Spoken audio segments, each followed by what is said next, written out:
Nous avons en 2014 présenté un projet qui a permis aux responsables de la CAF de nous confier l'organisation.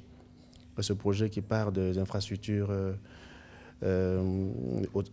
hospitalières, des infrastructures hôtelières, des infrastructures sportives, de tout ce que nous allons mettre en place pour recevoir les pays participants à cette compétition. Il faut rappeler qu'à l'époque, c'était 16 pays.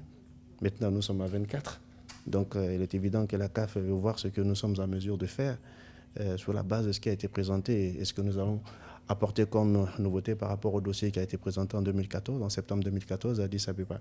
Donc, nous allons parcourir les 5 sites, Abidjan, Yamoussoukro, Bouaké, Korogo et San Pedro.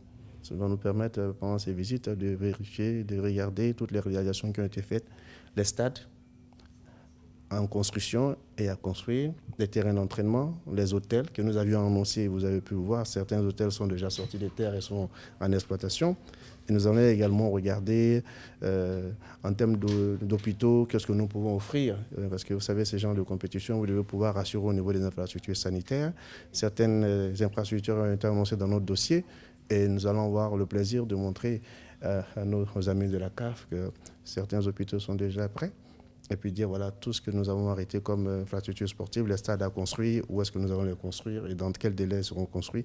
Donc voici un certain nombre de choses que nous allons pouvoir présenter à la mission d'inspection, de sorte qu'on puisse nous dire quelles sont les orientations que le comité d'organisation et la FED devraient pouvoir prendre pour que nous soyons prêts dans les délais.